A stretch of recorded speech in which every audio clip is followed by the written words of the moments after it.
बाद देश के चुनावी राजनीति की करते हैं। फुरफुरा शरीफ के पीरजादा अब्बास सिद्दीकी के बाद पश्चिम बंगाल में एक और मौलाना की एंट्री हुई है, जिन्हें अब्बास सिद्दीकी की काट को लेकर ममता बनर्जी का बड़ा दांव माना जा रहा है। कौन है ये मौलाना और पश्चिम बंगाल की सियासत में इनका रसूख कितना है, ये रिपोर्ट देखें आप।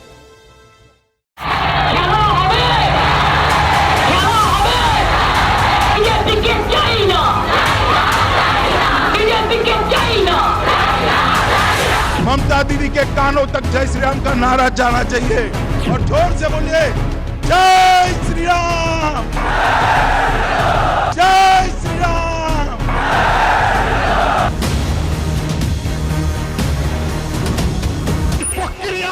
চলে আসনে কি রাজনীতির ময়দানে তাহলে বুঝিয়ে দেব কার কত ভোট আছে সেদিন তোমাদেরকে বুঝিয়ে দেব, ঠিক না বেঠি? वार है, पलटवार है। बंगाल की सियासी रणभूमि हर जोर आजमाइश के लिए तैयार है। ओम सर्वमंगल मंगल्ये शिवे सर्वार्थ साधिके शरण्ये त्र्यंबके गौरी नारायणी नमस्तुते। जय श्री राम।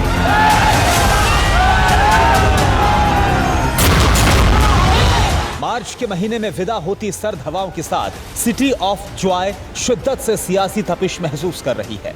हर बीतते दिन के साथ बंगाल की राजनीति का पारा लगातार बढ़ता जा रहा है। ममता दीदी भी अब मंदिर में जाकर के चंडी पाठ कर रही है।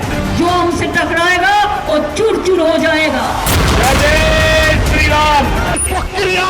चले আসনে কি রাজনীতির ময়দানে তাহলে বুঝিয়ে দেব। जो नारे हैं, जयकारे हैं, जो बात है, हालात है, उससे इतना तो तय है कि अभी कई सस्पेंस बाकी है।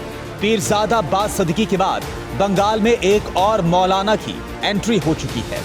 पश्चिम बंगाल के विधानसभा चुनाव के पहले चरण में कुछ दिनों का ही वक्त बाकी है, लेकिन इन चुनाव में नेताओं के साथ साथ पार्टियों के साथ साथ अब धार्मिक स्थल मौलाना धर्म गुरुओं की भी एंट्री बड़े स्तर पर हो चुकी है।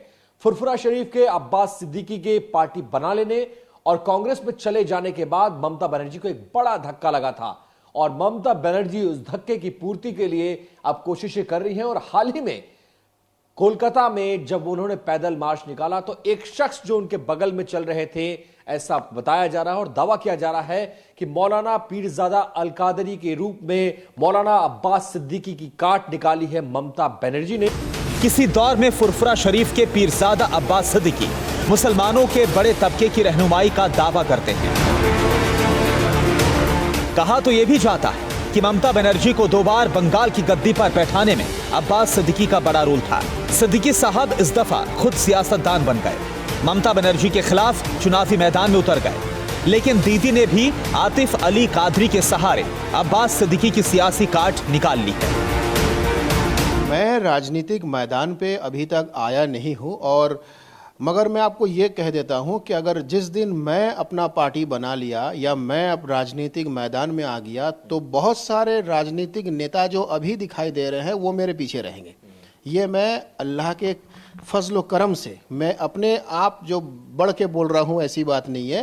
मैं ये समझता हूँ कि आप अल्लाह, भगवान, ईश्वर किसी भी नाम से उनको पुकारे, किसी भी नाम से उनको बुलाए, तो उनके दुआ, आशीर्वाद और रहमत से अगर मैंने कभी बना लिया तो अभी जो नेता दिखाई दे रहे हैं that will be behind like मेरे पार्टी या जो भी रहेंगे। यह हकीकत है या फसाना, लेकिन मौलाना बहुत बड़ा दावा करते हैं, इसलिए पहले जनाब का तारुफ जानना जरूरी है। आतिफ अली कादरी खानकाह शरीफ से ताल्लुक रखते हैं, खुद को हजरत इमाम हुसैन की 34वीं पीढ़ी बताते हैं। बंगाल में मुसलमानों के बड़े तबके पर प्रभाव रखते हैं, बंगाल की 40 से ज्यादा सीटों पर दखल का दावा करते हैं। Qadri all India minority United council के चेयरमैन भी हैं। खुद को सियासत से दूर रखने की बात करते हैं, लेकिन दावे बड़े बड़े करते हैं। हकीकत तो यह है कि मैं अपने भक्तों को कभी गिनता नहीं हूँ, ठीक है। गिनता इसलिए नहीं हूँ क्योंकि लोग यहाँ आते हैं, मोहब्बत करते हैं, मानते हैं, तो मैं कभी भी उस तरीके से 1 2 3 4 अल्फ़ाबेट्स के तरीके से मैं कभी गिनता नहीं हूँ। मगर मैं आपको ये कहूँगा कि जो भी बुनियादी एक पार्टी के फॉलोअर हैं, कोई भी पार्टी के फॉलोअर्स हैं, कोई भी पार्टी को मानते हैं, अब वो भी आके हमसे पूछते रहते कि इस बार वोट किसको देना है, इस तरीके का। आतिफ अली कादरी भले ही बात घुमा फिरा कर रहे हों, लेकिन ममता बनर्जी का जिक्र आते ही कादरी साहब से अल्फाज सियासी हो जाते हैं। उनका सोच एक सेक्युलर सोच है और मैं इसलिए कह रहा हूं कि ममता बनर्जी का सोच सेक्युलर है क्योंकि वो तमाम मजहब के रहनुमाओं को वो बुलाती हैं और बहुत इज्जत नवाजती हैं। वो ये हकीकत है कि आप देखिएगा कि हमारे जितने भी धर्म गुरु थे, सिर्फ मैं अकेला नहीं, धर्म गुरुओं को एक अलग ओहदा या अलग मकाम दिया जाता है दीदी के मीटिंग्स में या दीदी के रैली में, हालांकि हम लोग नॉन पॉलिटिकल्स हैं। बात इशारों में ही हो, लेकिन सच्चाई यही है कि कादरी साहब दीदी के सपोर्टर हैं। इसकी तस्दीक ये तस्वीर भी करती है। कोलकाता में ममता बनर्जी ने 5 किलोमीटर लंबा रोड शो किया था। वो खुद व्हील चेयर पर थी। उनके दाएं तरफ धर्मगुरु भी चल रहे थे। इन्हीं में आतिफ अली कादरी भी थे। आतिफ अली खुद को गैर सियासी बताते हैं, लेकिन बंगाल के कोर वोटर में अपनी गहरी पैठ का दावा भी करते हैं। ऐसा है कि मैं आपको ये कह के सिर्फ ये कहने मतलब बताने की कोशिश कर रहा हूँ कि हमारा खानका शरीफ का इस तरीके का वजूद है कि जो ख़ानदानी बुनियादी किसी XYZ पार्टी से निस्बत रखते होंगे वो भी आके हमसे पूछते हैं या हमारे ऑर्गेनाइजेशन से पूछते हैं कि इस बार हम लोग वोट किसको दे। तो इसका मतलब सिर्फ यही हुआ कि हमारा कितना पकड़ है वो आपको। आतिफ अली कादरी के मुताबिक बंगाल के कई जिलों में उनके फॉलोअर हैं जो उनकी बात को टाल नहीं सकते।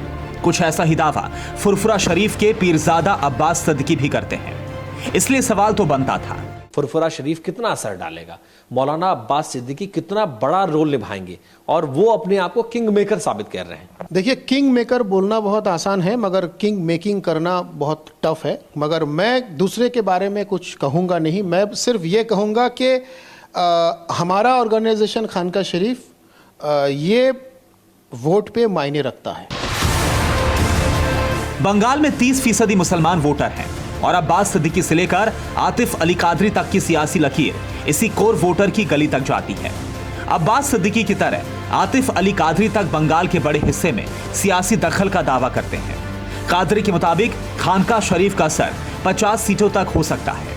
इसलिए हमने कादरी साहब के दावे को लेकर बंगाल के मुसलमान वोटरों की नब्ज टटोली।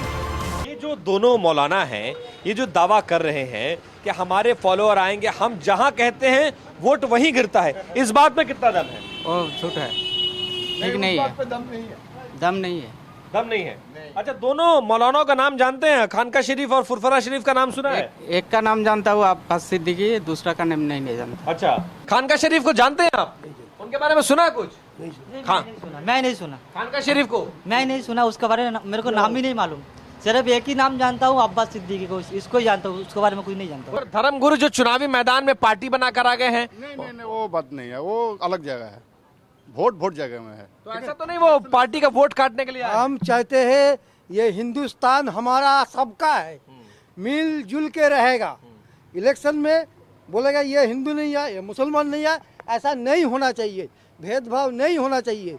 ये देश हमारा विश्व में नंबर 1 देश है इंडिया। लेकिन आपके मौलाना ये दावा कर रहे हैं कि हम गलत है, जो भी बात कर रहा है वो गलत है। जो है वो मौलानाओं के हाथ में नहीं खेलेगा। नहीं, एकदम वो दीदी का बॉल खेलेगा हम नहीं, लेकिन मौलाना जो कहेगा बात नहीं मानेंगे। नहीं मानेंगे। फुरफुरा शरीफ और खानका शरीफ की बात नहीं मानेंगे। आपको मिला खानका शरीफ कहाँ है? हम लोग को मालूम ही नहीं है। खानका शरीफ कहाँ है? कौन बोला? फुरफुरा शरीफ है, लेकिन खानका शरीफ है वो मेरे को मालूम है। फुरफुरा शरीफ की बात मानते हैं? मानता है, वो धर्म का बात नहीं, धर्म की बात, राजनीति में बात मानेंगे? नहीं, एकदम नहीं। हमने जितने भी लोगों से बात की, ज्यादातर ने मौलानाओं को सियासत से दूर रहने की नसीहत दी। अब्बास सिद्दीकी से लेकर आतिफ अली कादरी तक के फरमान से इत्तेफाक नहीं रखने की बात कही। वैसे राजनीति का तकाजा है कि वादे और दावे करने पड़ते हैं। अब इन दावों का असर कितना होता है वो तो 2 मई को ही पता चलेगा। Bureau report, TV9 Bharatvarsh. फिक्र आपकी, सोमवार से शुक्रवार रात 9 बजे सिर्फ TV9 भारतवर्ष पर।